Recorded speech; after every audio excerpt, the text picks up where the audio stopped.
Recorded live. Welcome back to Guard Your Grill Boxing Radio. It's your host here, Coltrane. It's been a long time. I shouldn't have left you. Without further ado, we're back. Still the number one boxing entity in the world, Guard Your Grill Boxing, that is. We're going to get things started right away. In light of what took place 2 nights ago, we're not wasting no time tonight.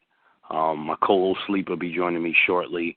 But I want to open the show up like I always do every Monday night. And shout out to everybody out there that's been patiently, holding us down and waiting. And I apologize for the long hiatus. But again, we appreciate the patience and the loyalty out there from the GYGB fam. But I wanted to talk about something that's kind of been on my mind for a while now. And in light of what took place Saturday night, I think this is the perfect forum to kind of discuss this because I've been kind of feeling this way for quite some time. Phineas Taylor Barnum. A lot of y'all know Mr. Barnum as being affiliated with the worldwide famous Ringling Brother traveling circus. Here's some of the adjectives that they described Mr. Phineas Taylor Barnum on Wikipedia. Here goes some of the adjectives: showman, businessman, entertainer, and my favorite of all of them, scam artist. You see, the circus was created a long time ago, I think over 100, maybe 120, 30, 50 years ago, because people were naive, back during those times. If a guy was, half of his face was burnt in a fire, some showman, businessman, entertainer, scam artist was like, hey, I'll paint this guy's face, and we'll just say he's half man, half lizard. Then stilts was introduced to the American public years ago, and they put a guy that's 6'3" on stilts and said we have a 10-foot giant. And you got dogs, juggling apples on their nose, the bearded lady, and then you got animals jumping through fire hoops. Again, the public was very naive and would have pretty much bid on anything. So Phineas Taylor Barnum capitalized on this. You can't blame him. The public was naive. He created this freak show, as they called the circus back then, and the public bid on it.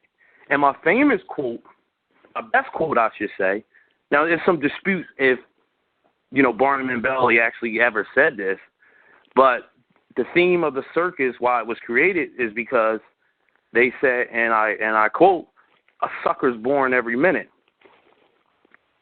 That's what your sport has become, your sport of boxing. It's a freak show. It's a side show. It's a bunch of bearded ladies, half man, half lizards, dogs juggling apples on their noses, men walking around on stilts that they're trying to tell you that they're giants. That's what the sport of boxing has become. And it's mainly because of what I just described, a Phineas Taylor Barnum, a businessman, an entrepreneur, and a scam artist. Sleepy hasn't joined us yet. So we're gonna dive into the fight itself, Manny Pacquiao versus Timothy Bradley. We'll get into the X's and O's, but we got to talk about the travesty that took place. Yes, I'm using the word travesty that took place because that's what it was. With millions of people watching this fight, one of your cash cows in the sport. I always tell y'all, without stars, you have no sport. It was just a shame what took place Saturday. And it's not just about Manny Pacquiao. I see people get this misconceived. A lot of you people out there. Again, this is Guard Your Grill Boxing Radio. This is Coltrane. A lot of you people out there, you're so fixated on trying to throw dirt on Manny Pacquiao's fight game when it really, in actuality, it really had nothing to do. This thing is much deeper than Manny Pacquiao. This is a problem that's been going on for quite some time, and it's gotten worse. Sleep? Yes. What up? What's up, Coltrane? What's going on, man? Sleepers joined the ranks. Yeah, I joined the ranks. Just a quick sidebar. What else is there to eat? Fast food. You have burgers, chicken, and pizza. Yeah, I'm doing the snack wraps. The snack wraps? What's that? Yeah, you can get them on a dollar menu at McDonald's. Like they got different chicken fajitas. I go with the ranch. You ever notice ranch dressing tastes good on anything? Yeah, I know. See, I wasn't trying to touch McDonald's, man. It's a good summer treat. It's actually, you know what? Believe it or not, McDonald's. I gotta get them their props. And again, we don't get sponsored. But McDonald's is actually like they whole little McCafe route that they went. I'm kind of feeling their movement. They're trying to get a little more healthier. Yeah, the world is trying to get more healthier, but a lot of that stuff is just as bad as eating a Big Mac. But at least it makes yourself feel good when you eat it. But you look like you getting warmed up into something. I don't want to disturb your rant. So, well, I mean, I'm pretty much done my rant. I was talking about Phineas Telling Barnum. I mean, this guy would have been an excellent boxing promoter. He basically feasted on the naiveness of the American public and became a very successful businessman. Who are you talking about? Phineas Telling Barnum. The Barnum and Bailey guy that started the circus. Right. Yeah. Right. I mean, you listen to did you hear the adjectives? Hold on real quick. So let me just reread these adjectives. I got this right off Wikipedia. They said he was an American showman, a businessman, an entertainer, and a scam artist, and they called him the Shakespeare of advertising. Wow. Well, I got a second one. My guy is Jim McMahon. Well, that's the more home run one. That one. Right, the founder of WWF, which morphed into WWE. I don't know which ones all collided. I know that's on right now. My children watch it, so I'm abreast.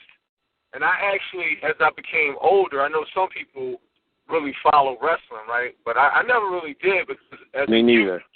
I knew it was fake. So right, this me too. was my style of entertainment. But as I became older, I started watching with my kids, it's actually scripts and the drama is like a soap opera. So, I mean, boxing has really taken a route of professional wrestling. Like, professional wrestling has subplots that have storylines that drive the fights, that build up to the fights.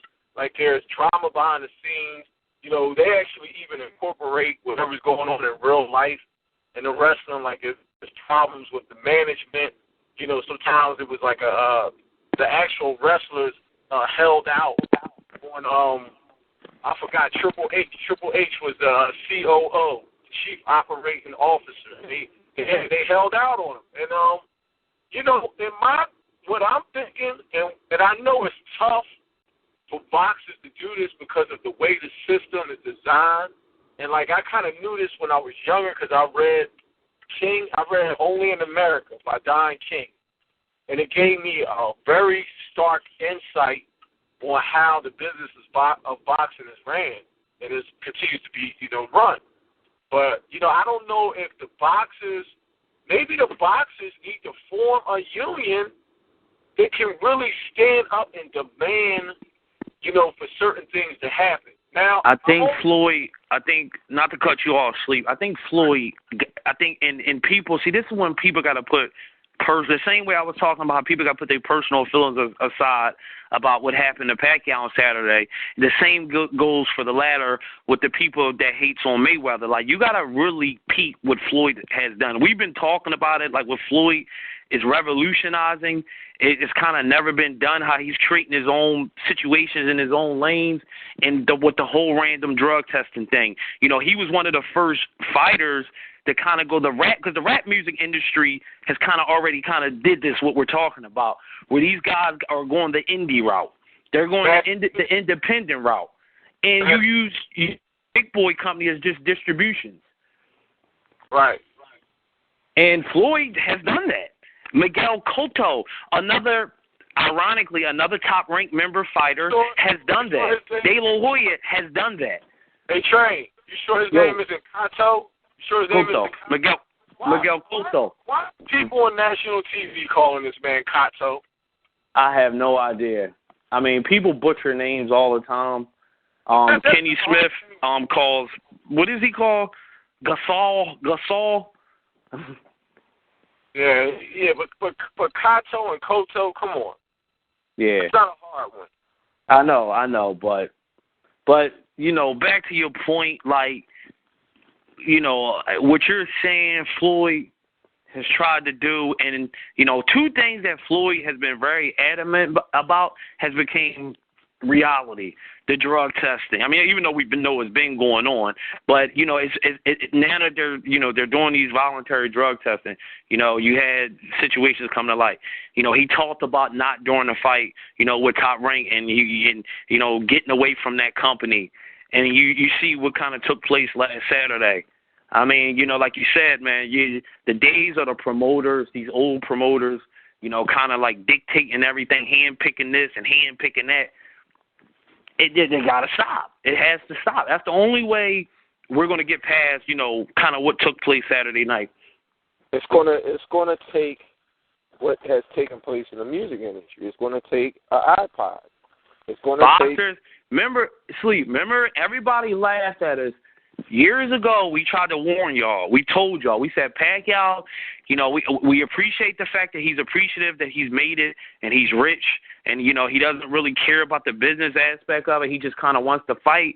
But, see, when you're only just a fighter and you don't have no business savviness, these are the kind of things that come back to bite you in the ass. And I'm not blaming Pacquiao for what happened last Saturday, but if you look at the history of this particular company that he fights for, you look at every big name that was with that company and how they left that company, the proof is in the pudding. You know, Pacquiao was the only person that stayed there. And now the chickens have come home to roost. Now, out of respect for Bob is old school. He's one of, you know, Don seems to be waving. You know what I mean? Like, you know, I know he's still around or whatever, but Bob is old school. He does things with an old school mentality, and it's just like we keep making parallels to the music industry. Like, you know, the way things were done in both of those industries, it's like I don't want to call it, like, you know, slavery, of course, because these people become rich, but they're being, you know, the fighters and the artists are being controlled, and they don't really have a say so on what's going on. And then you have situations where everything is controlled around them. So there needs to be a coalition. There needs to be a commission. Something has to be put in place in the sport where it can help give it credibility. Like, and I know it's going to be difficult to happen because of how this sport was built and the money and the people involved in it. But if it doesn't happen, the sport is going to disappear. And this was absolutely the worst time possible for a stunt like this to be pulled. You pull where the whole nation is watching you, and one of your cash cows, and like I told you earlier, a very likable cash cow. Right. Yeah, and you do it at a time. It's just a poorly timed stunt. Here's the thing. Let me kind of come back home with this. I don't want people to think like everybody sat in a room like, okay, we're going to score the fight 115, 113 for Manny for whatever reason, whether he want to leave Top Rank, whether there was some rumors out there him signing with Golden Boy, whatever the rumors may be, what happened. I'm not saying everybody sat in a room. What I'm simply stating is that Bob controls make no mistake about his statements, complaining about the judges and talking about ticket brokers not interested in a rematch. Of course he has. First of all, Bob is a Harvard Ivy League lawyer. He's been in this business over 30 years, very successful, very smart. But that being said, Bob, like Sleep said, his ways of doing business is very outdated, very old school, and he try to sun his way through situations. And I think in this particular situation right here, you know, whatever the reason may be, I don't know, like I said, I don't know what the reason may be, but something definitely wasn't right. I'm not saying the fight was fixed, because I don't think it was. But the judges that was judging this particular fight were judges picked They were handpicked. I don't want people to lose focus of that. Like, you don't think Bob Arum got enough juice to dictate what he wants and how he wants it? Not the outcome. I'm talking about the people that control the fight, from the judging to the referees. Why do you think Floyd Mayweather wants no part of doing this fight with Bob Arum? Because you know why? Because he didn't want to be Manny Pacquiao on Saturday night, where he gave a boxing lesson, and then they said Manny Pacquiao won the fight. Yeah, it's I mean, people just gotta, understand that who is it outside of, like, all of Manny fights, most of them has been, in staple fighters. Yeah, they pretty much, other than, the Ricky Hatton situation, but his was kind of weird because he was like kind of a free agent. He wasn't really technically, he wasn't no promotion company. So Cotto left by the time he fought Pacquiao, right? No, Cotto was still with Top Rank when he fought Pacquiao. Right. So he was still with money is a win-win situation. It's a win-win. You can control every aspect. Now everybody, seriously, let's understand this, because when we went to a fight, and it was a Cotto Margarito double headliner when we went out to the AC fight. Right. You guys got to see, the footage. We called that the Entourage episode. And I'm trying to think who spoke to. They privied us with a lot of knowledge of how, the whole scenario goes when how a judge arrives in town. You got to understand, this is on the promoter's dime, their hotel stay, where they go out to dinner. A lot of times they're kicking it with the promoter. He's showing, that was that lady that was related to to one of the judges that we met down there. So, they get limo service, they get treated like kings. And this is on the promoter's dime. Right. Flew in, you know what I'm saying? So exactly. You have to understand, how we're going to talk about the whole picture. We're going to talk about the whole picture from HBO, from Jim Lampley, from Emmanuel Stewart, from Antonio Tarver, how there's conflicts of interest just going on right in front of your face. You know what I'm saying? You're being, all right, say if this is a sleep production. I don't want to do a fight with Coltrane because I don't want to share money with Coltrane. I don't want Coltrane's influence into my dirt. I don't want him involved in my production because I want to control the show. I want to be Barnum, no Bailey. I just want to be Barnum. I don't know if that's two people. So I want my judges who I'm cool with, who knows how to get down, who knows the agenda, who knows the script, who knows I'm going to take care of them, who knows, so the whole production is put on by the man. So, it's a total Bob Arum production. So, when situations like this happen, you got to look at it sideways. It's been going on since the beginning of time. Now we can talk about HBO, they being as a writer as well, the whole money for the TV deal, and then how the fight is called in a manner. Now, I don't want anybody to mistake me. I picked Timothy Bradley to win the fight. He didn't fight the fight that I thought he was going to fight. I had him losing the fight. At the most, I gave him 4 rounds. He probably was 3 rounds to 4 rounds. I saw it in a public venue, so, I got to look at it again to see it in a clear shot. But, I saw it pretty clear enough. And I think it was a Filipino, it was a very strong Philippine-based crowd that was in it. It was like Center City, Philadelphia. And to watch how Jim Lampley just spins rounds, like it was probably around the second round. Timothy was dogging him in that round. You know what I'm saying? Yeah, that was one of the rounds that I gave Bradley, was the second round. So never once was Jim really hyping the situation. Pacquiao lands a straight shot. Oh, the best punch of the round. Now, mind you, it is the best punch of the round. But for the casual listener, if you're, he's the play-by-play guy. He's the play-by-play guy. So, and I'm a fan of Jim. I'm starting not to be a fan of Jim, but he has some of the classic lines, like when Oscar defeated Vargas. His energy permeates through the screen. You know what I'm saying? He's the DJ. He's the MC. So you're riding to his rhythm. His rhythm is skewed. It's been that for a minute, and it kind of affects the way you see the fight if you're not looking at that when you're viewing the fight. I have issues with that. It's like enough is enough. Like, we know you're tied to HBO. We know, Pac-Man is the house fighter. He's the money winner. We understand this, but it's getting to the point where it's a circus. It's a circus. It's a the whole circus. The whole thing is under the big top. It's a 3-ring circus. I mean, the whole thing is a circus. I mean, HBO, they got a kind of a hand in this too because they kind of they're silent promoters as well. Yeah. They dictate a lot of this stuff that's going on. Like far as house fighters, like that in itself is kind of inappropriate because it's almost like the other fighter he's fighting, the network, the promoter, the fighter. It's like but it's been like it's just that we're more privy to information than we were in the past. We see a lot of things more. But like I was talking to Steve earlier, Jim Lampley has always been a cheerleader. And if anybody remember the De La Hoya and Pernell Whitaker fight, in my opinion, that might have been one of the worst professional play-by-play calls I've ever seen in my life. It was one particular sequence when Sweet Pea damn near went on his knee to slip like 30 punches. De La Hoya didn't land one punch, and Jim Lampley damn near jumped out of his seat screaming and yelling.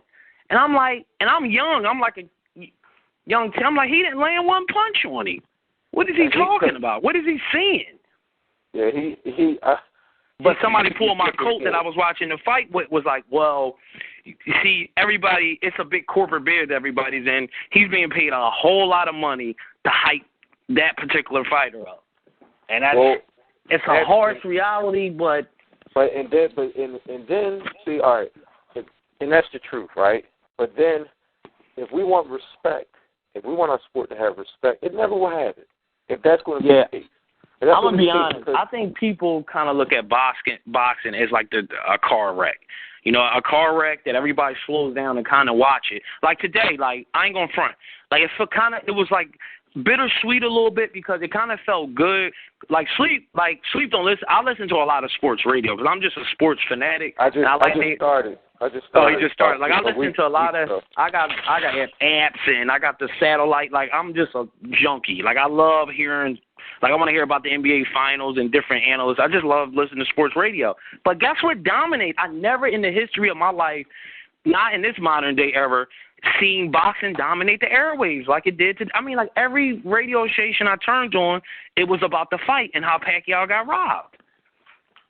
Like I said, it was sweet hearing the sport getting front page royalty treatment, but the bitterness was not like this.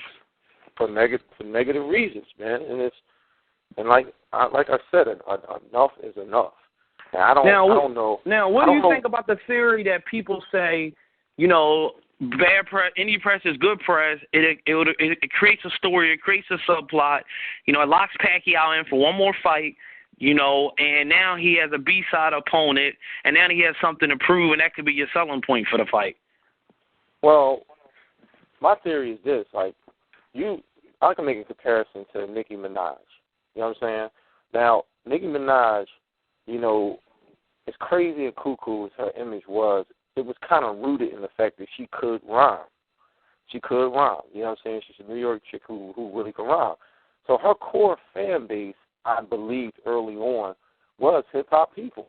So she goes on, she does her exorcism, she does her pop music, and then the slap in the face, 75,000 sales in 1 week, which is horrible because I think she turned her back on her original fans. That's a very good parallel. I was wondering where you was going with this. Yeah. Now with boxing, when you got a person like me, a very good parallel, who like I don't know if I'm gonna buy any more fights. First of all, they're high as hell. They're high as hell. And they start too late too, by the way. 3 years old. Yeah, we getting a little older. You know what I'm saying? And it's on a Saturday night, so 12 o'clock or something. But come on, 12 o'clock. That's late though. Yeah. $70 for HD. Nobody watches regular definition. That's putting people in the corner. $70 for HD. Then you got these travesties that's constantly occurring. Then you got the sport is just not active enough, so you can't build storylines. You can't build the compelling stories because in order for that, the D&E fighters, they got to fight each other. Like, the story's got to be built. Like, when we started Guard Your Girl Boxing, it was so many storylines going on at once. Right. It was a smorgasbord. So, like, this is what they're doing. Like, whatever you're doing, you say good press was bad press and you drop a whack record a la Dr. Dre, You know what I'm saying? Like, you know, he's one of the originators of that line. Like, when he slapped Steve Barnes, the thing was, the dude was just incredibly hot at the time. You know what I'm saying? If you're not hot, if your product is not hot, you know, the press isn't good. Your product is whack from the door. We don't have a viable heavyweight champion. And to kind of validate what you're saying, I never saw Bob Arum put on an acting masterpiece like I never saw him try to do so much damage control like he's doing right now. Like, normally, you know, it's been bad to see. Like, when De La Hoya was with Bob Arum when he fought Shane Mosley, you know, again, we didn't have the information. We wasn't like, we didn't have instant access to hear people's opinion like we do now. But I don't remember, and correct me if I'm wrong, people out there, I remember it being somewhat of an outcry, but I don't remember Bob, what he's doing now is almost like you said, he's trying to save face and credibility because so many people, and like I was telling Sleep earlier, there were athletes, Fixes in, boxing, RIP boxing, Fat Lady Has Sung. These aren't just like regular Joes saying. These are professional athletes that play other professional sports saying these things. Twitter has changed the game. Rip Hamilton, I quote, boxing, a.k.a. the WWF.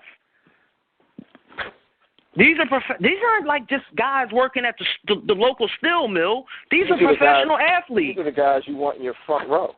Exactly. My point exactly. Yeah. So people that think this is just like no big deal? You know how many, you got people like Barkley whose favorite sport, and they'll go on record, is boxing. You got people like Jalen Rose whose favorite sport is boxing. Like, for years, you see a Tyson fight, Magic Johnson, Michael Jordan. Like, everybody loved boxing. So, to go back to what you were saying, Train, like, the good press, all press is good press, you're going to lose that demographic. Because they don't want to be at a place that doesn't have credibility. You're going to lose that demographic. Yeah, like, I think the subjectivity part of boxing is what makes it great, you know, not knowing, you know, waiting for – remember we talked about open score judging. We said one of the great things about boxing is waiting to hear and still, I think it builds the anticipation. That's one of the great things, the unknown factor. But the thing about it is now, like, all that's kind of been kind of wiped away because now you got people thinking like, well, damn, is the outcome already scripted? Like, what's the point of waiting for the outcome? And when people start getting that kind, and like I said, bad decisions has always been going on. But when one of the big guys, one of the big fish in the pond gets taken out the lake, then all hell breaks loose, and that's what took place on Saturday night. Like, this was, that is something. No disrespect to the Laura, because remember the Paul Williams situation, which was horrible. You know, when Laura really won that fight, right? But unfortunately, it wasn't Manny Pacquiao. You know, and you know, that's just how that's any walks of life. You know, the bigger star, they're going to get more attention. Big Al gets shot, 12 DJs talk about it. Biggie gets killed, 100 DJs is going to talk about it. It's just the way the cookie crumbles, folks. Go ahead, Sleep. I kind of almost forgot what I was going to make. Yeah. But, like, I think the main underlying tone is that there's basically two sports that you can really die, you know, and compete. That's boxing and that's, you know, professional car racing. Like, at some point in time, man, like, with respect to these boxers, man, they got to clean this up. Because people put their life on the line when they step inside those ropes. Like, there's nothing funny about this. Like, I'm perished. Like, it has me really pissed off. You know what I'm saying? Like, yeah, I was angry. I was really angry because I'm a principle guy, and if you remember, I was just as angry when Juan Manuel Marquez fought Pacquiao. I was just as angry then. Yeah. You can go back to the Pacquiao. I mean, I was pissed when that happened. So you know, like, you got people. They starve themselves. They push themselves to limits that no other athlete pushes themselves to. Let's just keep it real. Right. Boxers push themselves to the zenith. Like, you know, the condition that a professional fighter has to be in. Right. Like, please, somebody give me one sport that they have to train as intensely for such a long period, maintaining their weight. And I know you got real wrestling, not WWF wrestling. I know that. But but then you're doing all this with the chances of you dying in the back of your mind. Like this is real rap. Like, I think it has to come from the fighters, a union. Someone has to step up, form a union, and you have to get some guidelines in this. I take the same way in the music business. It's a little sacrifice in the beginning, but the reward and the payout is huge. You know, everybody got to sacrifice. Like I told you earlier, Floyd sacrificed $700,000, and at that time, Floyd wasn't making a whole lot of money back then. But I guarantee you, whoever was advising him with that move, like this $700,000 is going to turn into $70 million. If you break away from this situation and look at the results. Look at Cotto. Like, his career is saved again. Had he stayed with that company, his career would be under the sewer right now. We said it. We said it back then. We said it back then. We said Cotto was being served up. They was serving. He was on a serve up mission. Then he was playing checkers with basically with the fighters. Not Cotto. Margarito was being served up. And then once Margarito beat Cotto, and then Cotto became the serve-up opponent. And now, like, the thing, like, this is how I can tell that Bob, and you always talked about him being senile and kind of losing his mind. And this is no disrespect to Mike Jones, who I still think can go on to have, you know, somewhat of a decent career. And I think Mike Jones will tell you this himself, that it's no way that Bob could foresee him as some type of superstar predecessor. Like, the fact that he thought that, but you know what happens? Desperate times call for desperate measures. He really has no stable left. He has Nonito Donaire and Manny Pacquiao. Nonito Donaire will never be a mega superstar because he fights at too small of a weight class. So then you got Manny Pacquiao, who knows what went on in these meetings. I don't think he wants. I think Pacquiao was flirting with retirement. And I think so too, and I think this whole situation is a boxing move, and I think that you try to create a story, but the story flop basically. And Manny Pacquiao, in my eyes, has every right to retire if he wants to. Like, his run, I don't think he wants to box no more. That's just my personal opinion. His run was incredible. You understand? Like, his run was incredible. If he chose to retire. Like, say he beat Timothy Bradley, and then, you know, the fight just with Floyd couldn't happen. He chose to retire. I wouldn't have an issue with him. He tried to fight everybody humanly possible. And it kind of wasn't his fault why the Mayweather. See, and Mayweather kind of, you know, he kind of put the kibosh on that after he beat Cotto. He let people know the reason why this fight is not happening is because of Bob Arum. And he didn't elaborate on it. He didn't say Bob Arum was holding the fight up or this, that, and the third. My interpretation was, I'm not fighting under his jurisdiction. That was my interpretation of what he meant when he said Bob Arum is the reason. Like, Pacquiao, if you want to fight, get the hell away from there. Let's broker an indie deal, basically. Golden Boy could be the distribution, but we're going to call all the shots here. Oh, my God. Oh, yeah. I mean, that's pretty much all. But Pacquiao, we always talk about this. He was dirt poor. He's very appreciative of the things Bob Arum did for him. And he got like 50 million people doing stuff for him. That's when all that stuff comes back to haunt you. I'm going to give people a little trick, and it just happened by circumstance. I was watching a fight. If you ever put closed caption on while you're watching a fight, it's actually ahead of the sound. So when I was in this place, and like I said, it was a ton of Filipinos, Asians in there, you know, African Americans. It was a mixed bag. It had a heavy Asian, crowd in there. So the first card comes out, and I'm like, I look at my man, I'm like, here we go. The 115, 113 come out. Then the second card comes out, and I'm like, did I just hear that incorrectly? But I'm realizing that I can see what they're saying before it even comes out the screen. I'm looking at the last card in shock before they even say anything. I'm like, that has to be a mistake, because it was like, and no. They read the last card. It cleared the place out. But if you ever want to have like a millisecond jump on your friends, if you're fast with texting, and you want to ruin it for them, turn on the closed captions a little faster than the sound. Yeah, and it was a lot of funny stories I just want to share with people. Like where I was at, the fight party I was at, like people was leaving because they thought the decision was automatically going to Pacquiao. And then, like, you know, people was telling me where they was at, like, the whole bar cleared out. Everybody went downstairs. And then one guy yelled out they robbed him. I mean, I imagine, I'm sure that happened to some other people, too, because that's how I was, you know, I was ready to roll. Like, all right, it's a wrap. But then once I heard 115, 113, and remember this one judge, Dwayne Ford. Let's get Bernard on the line and ask him his opinion about Dwayne Ford. Dwayne Ford is the same judge that gave Teller this crazy scorecard when he fought Bernard Hopkins. Dwayne Ford is also the judge that's running. First of all, Dwayne Ford, in all respect to this man, I don't know him. He's probably a decent guy. He's been in the business for years. But this is the same guy that's almost 80-something years old.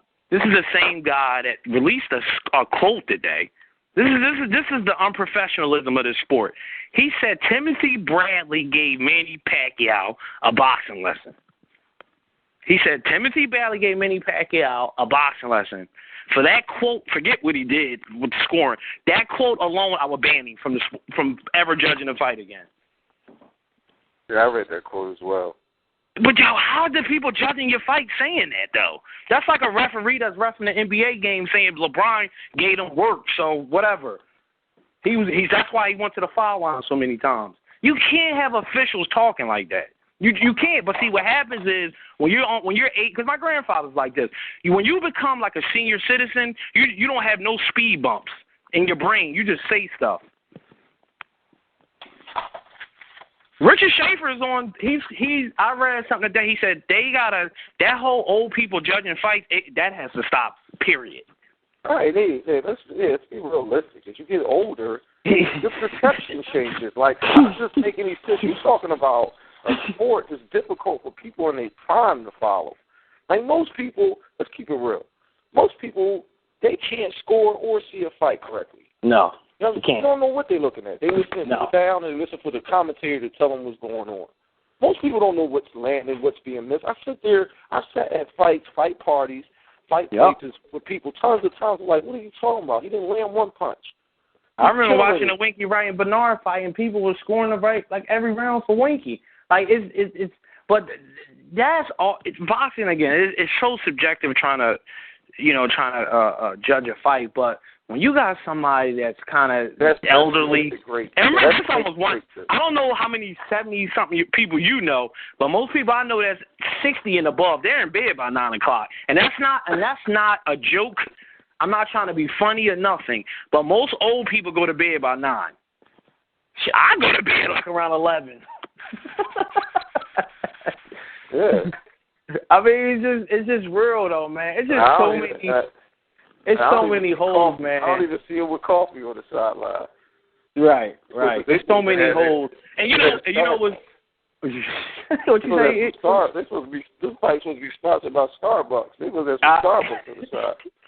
Yeah, it's just crazy, man. But into the fight itself, like I didn't even get a chance because all this happened, and we didn't even get a chance to talk about, what kind of the actual fight itself, and how, even though I thought Pacquiao won the fight, I thought he won it clearly, but he still, to me, looked sloppy. I mean, the fight had no flow to it. Like, really, the fight, me and Rada Da, we were just laughing like, wow, this fight has no flow to it.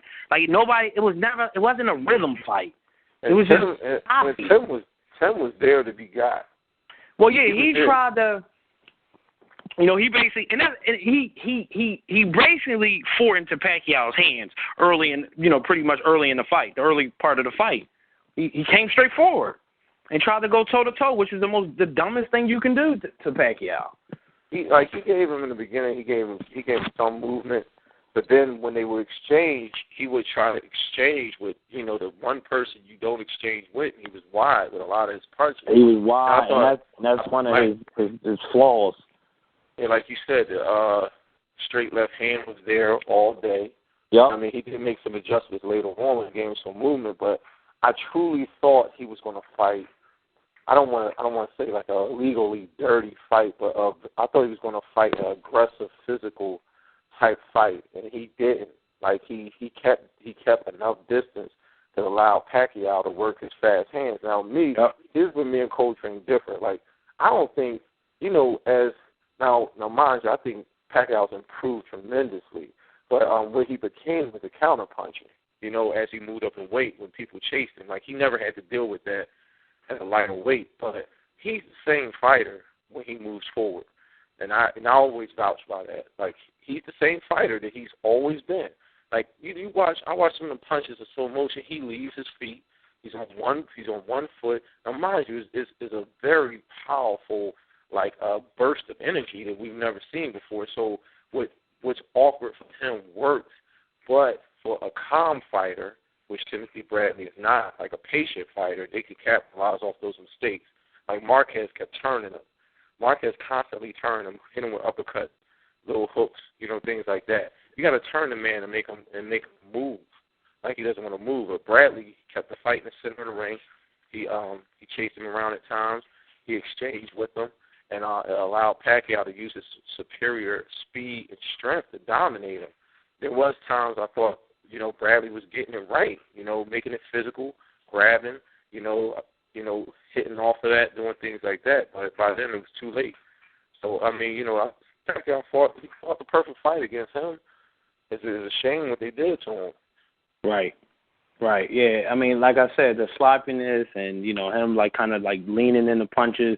I'm talking about Pacquiao, but all that being said, for the most part of the fight, he landed his straight left hand whenever he wanted to. And Bradley fought, and this is one of the things I talked about. I was like, it takes a certain discipline. It's not about, sometimes people overvalue skill sometimes. Give me discipline over skill any night, any day of the week. And you talked about Marquez. It took Marquez, even though one of them was a draw, one I thought he won, and then of course the last one I thought he won. I thought he won the last one. I thought he won the last one, but the last fight was the most. Remember, Marquez got stupid too. He got stupid. He got caught out there admiring his work, following him around. But it wasn't to that because he had 3 times to get it right. That's why he finally understood. Like all I gotta do is let this dude come to me. And like you said, I can turn him and spin him all night, and that's what he did to him. That's what Eric Morales was doing in the first fight. But that being said, like Bradley, and it ain't just him. These next crop of fighters, this is what I'm worried about for this sport. Other than Andre Ward, there is nobody that I trust in boxing. I'm gonna be honest. And I don't want to sound like the old guy that's that's throwing shade on the newer guys, but these fighters, they don't carry game plan. Who's disciplined that you trust out of these next crop of fighters? I don't see the discipline in these dudes. It ain't many of them. And he's Bradley, I don't want to say a Dennis Rodman, because Dennis Rodman had discipline within his hustle. But he's a hustle guy. And, there's no way in hell, and like you said, his training was telling him the right thing to do. There's no way in hell you going to think you're going to get in the ring and out-hustle. But that's discipline, though, man. You have to have a plan. You have to have a plan to beat a fighter like that. And he tried to just out-hustle him like he normally does with other fighters. And the trainer, and I don't want people, because people always quick to, I listened to that trainer. He said, stop smothering your punches, give yourself space, double jab. That is simple ABC 1, 2, 3 instructions he gave him, and that's what he needed to give him. But for whatever reason, and again, it's easy to say it, in a stool and actually get in the ring and doing it. But still, these was kind of simple instructions. I thought the biggest thing that he should have changed, and he changed later on in the fight, with a fighter like Manny Pacquiao, if you land a combination, you got to tie up. Yeah, you got to tie up after that. You can't sit there and leave yourself available for a big shot, because the dude has the strangest angles, and he can generate power in short distances. The only thing I was trying to tell you earlier about Pacquiao, and this is something that I observed after watching the fight again, and I kind of thought I sensed this the first time. I just thought it was times in that fight that Pacquiao was carrying Bradley, and he didn't step on the gas. One of them rounds, I remember reading a text from you, and you was like, Bradley quit. And Bradley was physically distraught. I forget what round it was, and Pacquiao didn't test the water. He took his foot off the gas, and I went back just to make sure. Freddie said that too. Freddie said that too. I went back just to make sure I wasn't crazy. So I went back and watched the Cotto fight again, and watched. He did this. It was the same kind of scenario, and he went to town on Cotto. But he didn't do that for some reason in this fight. Now, I still believe that Pacquiao don't train like he used to.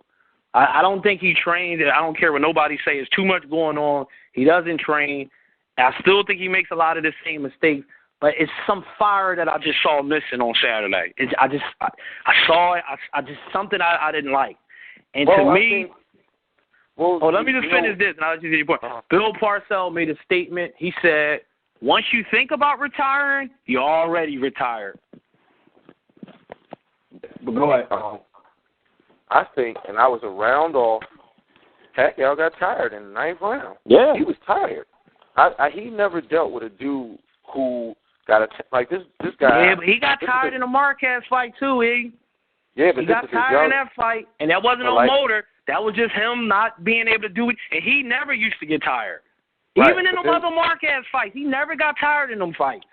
But you, I think why he couldn't, mainly late, because I think Bradley started stepping on the gas. He hit like a second gear or a third gear, And, yeah, I mean, I ain't going to say the writing's on the wall, but for a fighter like as dynamic as Pacquiao, he has to show dimensions and patience in certain situations to fight on into his mid to late 30s. His style. I don't think he can fight late in his career. I think he's going to become not Roy Jones, but you understand what I'm saying. Once they erode just a little bit, it's curtains because he don't have fundamentals where he can mask things. Right. And that's why I'm kind of upset about the Floyd situation. What are you going to do now? I think the rematch causes a national outcry. I really do. I think there's no way you can revisit this without it just getting dirtier. Because it's a lot of things that happened that they should have put a kibosh on. Like Bradley walking around with them fake rematch things. Bob should have nixed that. See, they thought it was cute because they was trying to sell the situation. But it kind of blew up in their face. I also thought that Bob shouldn't have never made that statement that I'm going to make a lot of money off the rematch, but who wants to see it? He's saying a lot of dumb stuff. Now, what's lucky, they fought in the beginning of probably one of the biggest NBA finals ever. It's going to get on the back page quick. But as soon as you promote that second fight, it comes back. So what do you do? You can get people forgetting about it because everybody's about to be happy for a couple of weeks with this NBA finals. But what was your ultimate goal? Tomorrow it's a wrap. Everything's about Kevin Durant, Russell Westbrook, Dwayne Wade, and LeBron James tomorrow night. And it's going to be like that for the next 2 weeks.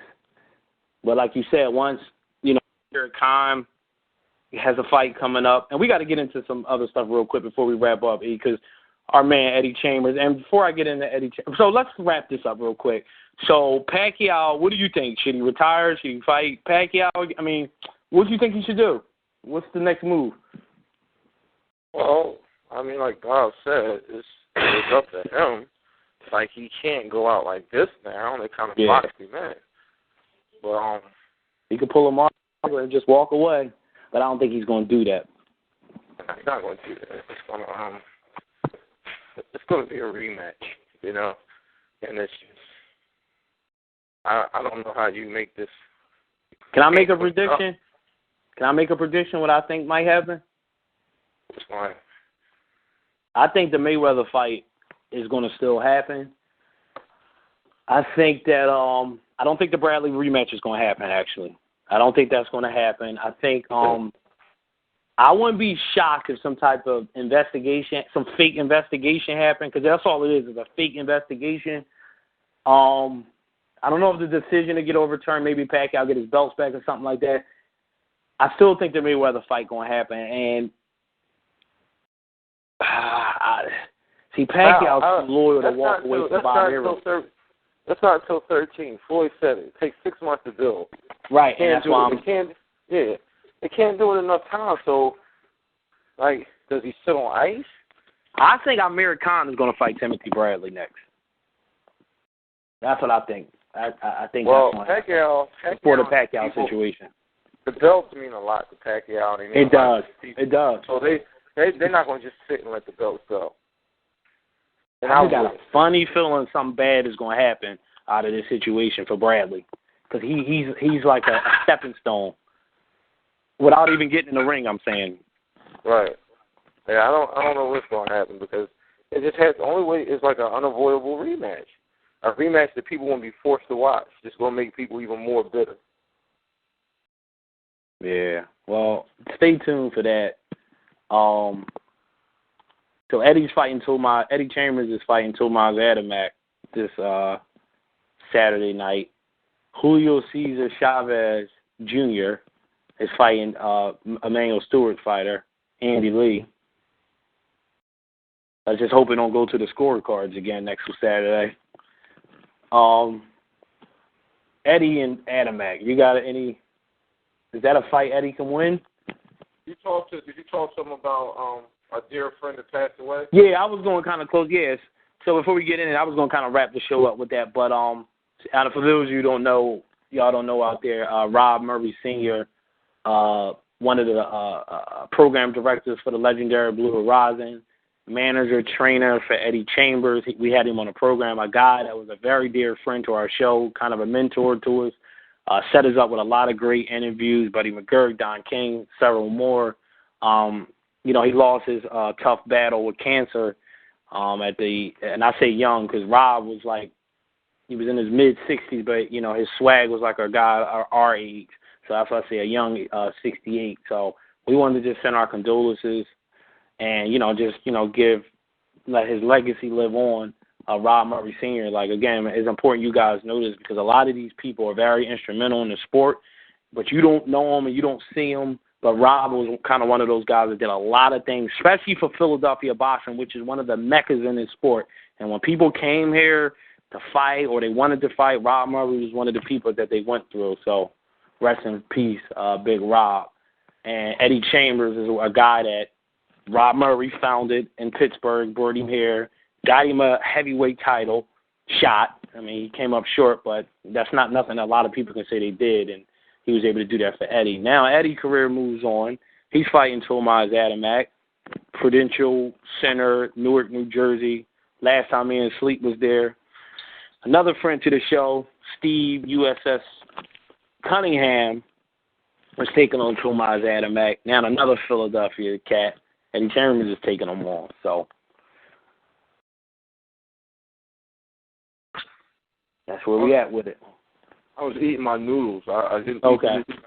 You're never supposed to have deer air on radio, so I didn't know how to fill that in. Much respect to Rob Murray. He gave us total access to Eddie, introduced him to us, and Eddie was like family from there on. Wish well for his family, and as we move on to this fight and as Eddie moves on with his career, it's a beatable fight for Eddie.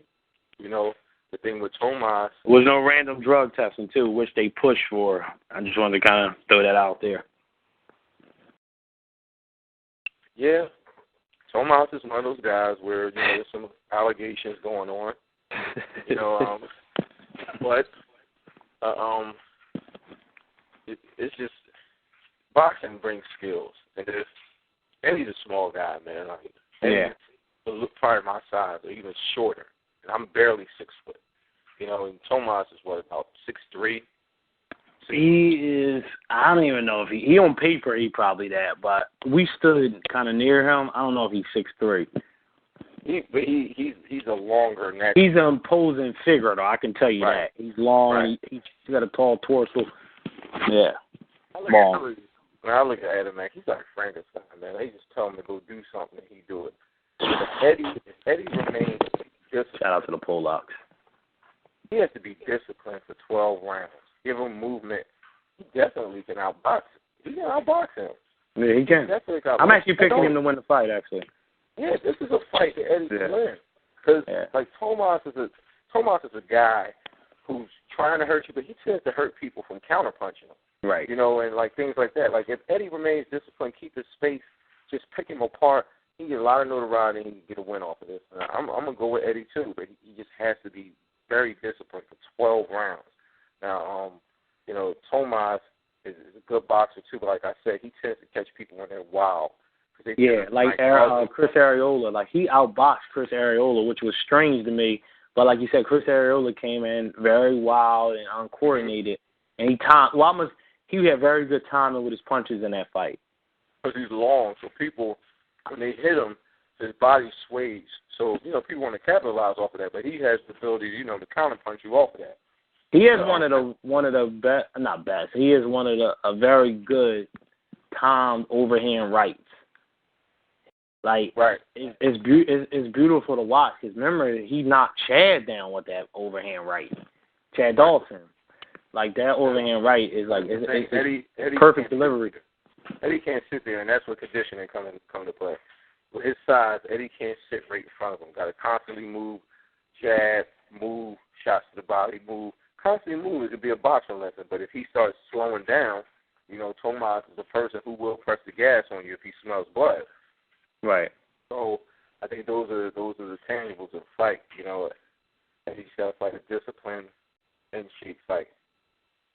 Some real quick news that we can wrap up. I gotta bring this up because this fight is going to happen basically. So you all know Paul Williams was supposed to fight Alvarez, Saul Alvarez, and the tragedy that took place. That fight got wiped out, obviously, and then James Kirkland, was originally supposed to fight.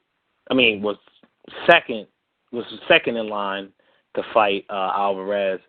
But I remember texting Sleep. I don't know how this is going to happen. This dude is coming off shoulder surgery. So then they said it wasn't about the shoulder surgery. It was about the money. So who the hell knows what happened with that? So anyway, that fight gets scratched. So they're still trying to find an opponent. So today, some hair-scratching news came down that Victor Ortiz, yes, that Victor Ortiz, is supposed to be fighting Saul Alvarez in September. He was supposed to fight Berto. And remember, Victor Ortiz is fighting at welterweight right now, who's a former junior welterweight. But he's a big kid by size. But Berto, because of that special juice that Sleep always talk about, that fight got wiped out. So now Victor Ortiz had to get a fill-in fight. So if he wins his fill-in fight, which he should win, he basically is going to fight Saul Alvarez in September. This is like, okay. Ortiz is one of those young boys. Like, I don't know if anybody can ever deal with a young boy like this. He always comes around smiling. Like, hey, young boy, hold this, young boy. All right. Little C's pull a truck up front. Yeah. Hey, young boy, come on, we're going around the corner. We're about to beat these dudes up. Oh, that sounds like fun. Yeah.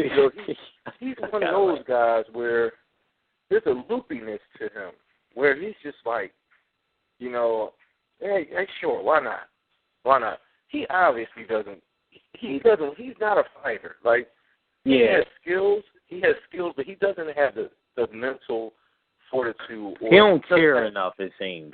He doesn't have a fighting personality, and he seems like a guy who could do other things. Right. Like he's talented in some other aspects. Yeah, he can do other things. He runs his, the cap lines and stuff. He's like an athlete. So they're gonna put that puppy in the ring. Yeah. Right. And I didn't get to that part, but it's sad because he's talented enough that to make some noise at 140. Right. Or serve him up to somebody at 154. Yeah, it made the fight. Like you said, it's no build up. He had no tune up. He's gonna have no tune up at junior middleweight. He's just gonna walk up there and fight one of the best young fighters at junior middleweight. How does that work? And see, that's one of my problems. And granted, I want the best to fight. That's how it used to be back in the day. But at the same time, give me a build up. Let it blossom. Let it build. Let him fight somebody there's a bunch of dudes you fight at 54 hanging out there. You know what I'm saying? Like some tune-up dude he could afford. You don't need to be at 54. You don't need to be at 47, really. Like, I was talking to shout out to Rada Da. Him was chopping up early. He was telling me how big he is, and he might give Alvarez a run for his money. I'm like, I don't think so. I don't think so. Alvarez is a problem. Yeah, Alvarez ain't. See, I think people think he's sweet, and he's not. Like, he can really fight. Like, I peeped he's it. a problem for everybody. Right. Like, the stuff I was talking months ago about Kirkland, I was wrong. Yeah, no, I think we admitted that on camera that we was out of pocket with him. Like, he would destroy Kirkland. He would his inside fight game is crazy. And he has that discipline that I talk about. see, everybody, I think people get this because he gets clipped with a few punches. Listen, everybody's not going to be Mayweather and Winky Wright and Bernard. Like, his defense is solid enough to beat these kind of guys that we're talking about. And I think that he's inside. Yeah, I think he fights. I like guys that put punches together well. Like, there's a rhyme or reason of why they throw the punches that they throw. And I think he puts nice combinations in. Like Sleep said, I love his short work. And if you got good short stuff in boxing, you can go places in this sport. Man, like, you can go a long way. You got short work with power, you can really go a long way. You know what I mean? Like, of course, you know, the ace in the whole problem for him is Sergio.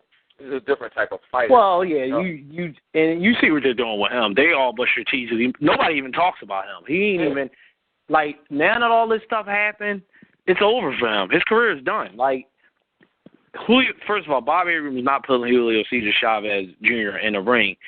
Now, Junior would fight. I just realized nobody talks about Sergio at all. Yeah, no, you know what's going on. The guy will be 40 years old in a couple of years. They're strategically moving him out of the way. You gotta love this sport. Yo, this sport is so grimy, yo. Wow. They will strategically move fighters out the way without even telling you about it. Oh, I've been watching. I've been taking notes. I peep game. You know, Oscar, they don't never bring his name up. Yeah, that dude's Oscar will laugh at you and be like, that guy, who's that guy? Mess around and let that guy go to the open bar and see what he gets you. That dude knocks you out with one punch now. Like, and he got speed. With his hands down. And I want to go back to the open bar. Bradley took some good punches on Saturday night. What it is. He ate some real. Hey, look, man. Great. Hey, listen, yo. All I'm going to say, like my man Sleep said, when you fight Manny, do you, basically. All good, homie. I'm going to do me. You just do you. Yeah, but so that's pretty much it, man. So all I can say, boxing fans, hang in there. That probably won't be the last robbery that you see this year or next year or the year after that. You got an idea? I mean, we can get up to 20,000, 30,000 strong. This is what we're going to do. Next big fight. Not saying we're not going to watch it, but let's all go out and watch it. We're not going to spend that $70. It's going to hurt them. If everybody makes a stand, like make their voice heard, we start saying it on Twitter. This is what we're going to do. How many people with us? We're not saying not watch the fight because we're fiends. But if we all go out to establishments and watch the fight, that's just one pay-per-view buy. The establishments make real quick. Speaking of that, shout out, I don't know, somebody emailed this. It's a link to this site to get those judges, like, out of there. And I looked at, it tells you how many petitions they got. They already got, like, 20,000. This was, like, early this morning. Wow. Like, 20,000 people signed this joint to get them judges removed from boxing. Like, that's the kind of stuff that needs to take place. Like, I'm telling you, people got more power than they think they got, especially now. And the casual fan don't know about us. They don't know how passionate we are and how much we care about the sport. Most people think that how their neighbor watches boxing is how everybody watches boxing. They don't even. It's kind of true. Yeah, because my mom, she will watch any fight and get into it. Like, people just think people watch fights. They don't know that people really follow the whole sport and care. Yeah, like it's more to it. Like, what else do you guys do? Yeah, like we can talk every day about boxing. They don't even realize that. Yeah, you're right. It's almost like people just saw like a concert or a movie when they talk about the fight that took place. It's not like it's a sport. It's more of just an event that just took place. It is exactly. You hit it the nail right on the head. It's just an event. The Pacquiao event, the Mayweather event. Those are the only two big events nowadays. Interestingly enough, that nobody's talking about, where does leave Mayweather now? What is he to do now?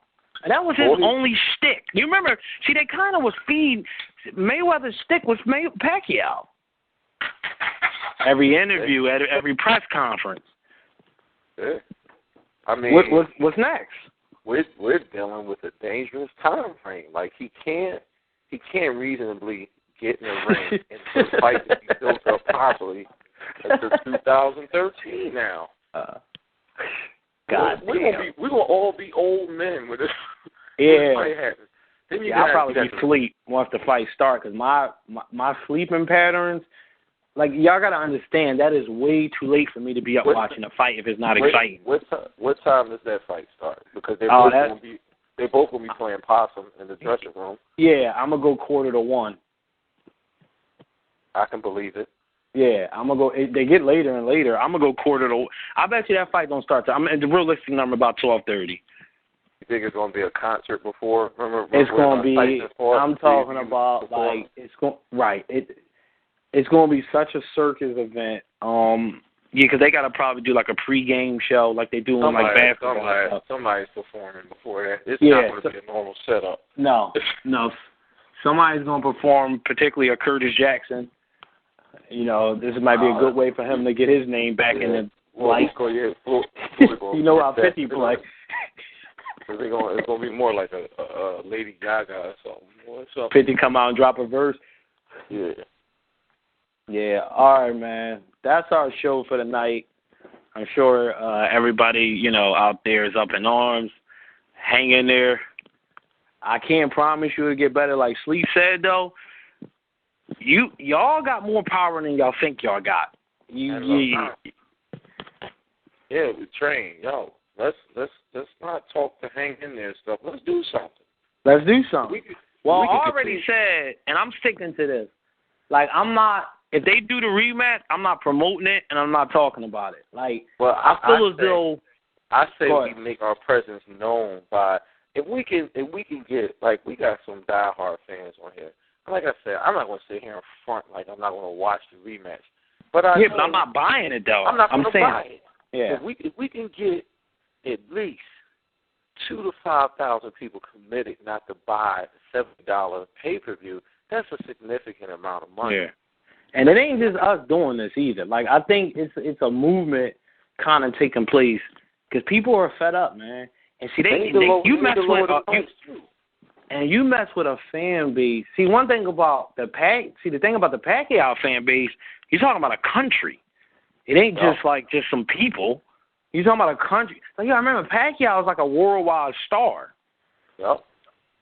So that's why, like you said, that what you said earlier was so on point.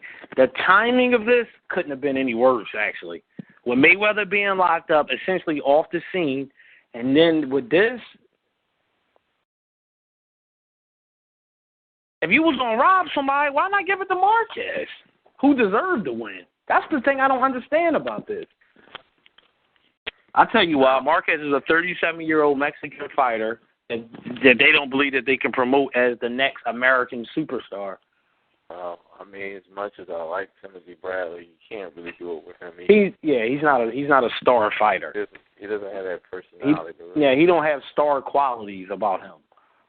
Like, even after the fight, he didn't even know what to say. He's talking about, I got to make sure I won convinced. He didn't even know how to do the BS fake-out, John. Yeah, I don't know, man. Whatever, man. All right, man. So, Guard Your Girl Boxing Radio, man. We're going to try to get this show up so the world can see it. We serious about this movement. If y'all are, me and Sleep, we're going to start the charge, man, because, somebody, I never forget, a dude emailed me and was like, it's guys like y'all that can help things out. It may not seem like a lot, but like then this dude told me that. He's like, you can help a few hundred people. He was just talking about watching the sport, like just help preserving the ratings of the sport. He said, that's, you done your job, man. The stuff that's going on in boxing, man, it got to stop, man. And we're going to try to do whatever we can to try to help it. And my whole initiative behind this is just, it's for them to respect us. Like, the right. whole Nicki Because that's who Minaj, loses in the end is the fans. Yeah, the whole Nicki Minaj analogy is perfect for this because, all right, you got some casual fans who's peed off, who they're all on Twitter, these other fans. But at the end of the day, we the people who stick with you through everything. We never left your side. We've been with you from the rip. As bad as you've done us in the past, we still I think it's a slap in our face. You know what I mean? And you know, like I was most of the boxing. Like I know some diehard boxing fans, but they left. They left the sport, and we was almost at that point. We was real close to being those people. I was in the hood on Sunday. Everybody said they done. Everybody was like they done. These are people that we've been talking boxing with since the 80s. They all said, everybody there was like, I'm done. Straight. Yeah. They were just like, I'm done. Right. They can't deal with it no more. Yeah, it's almost like sad, man. Like you lost like some real good fans. I know. I always tell y'all. I know guys that was following the boxing. You know, following boxing hardcore. These are hardcore fans, but they left the sport. And now that this last wave, like guys like us, you see out there on the YouTube, guys that used to do shows, they don't do them no more. It's people are just fed up with this sport. Yo. Yeah, I'm here. Yeah. All right, man. So we're going to wrap up. GuardYourGoBoxing@gmail.com, man. Hit us up. You know, if you got any questions or concerns, man. But we're going to keep this movement going. And just guard your girl, man. Peace. Valley, where you at? Where you at, homeboy?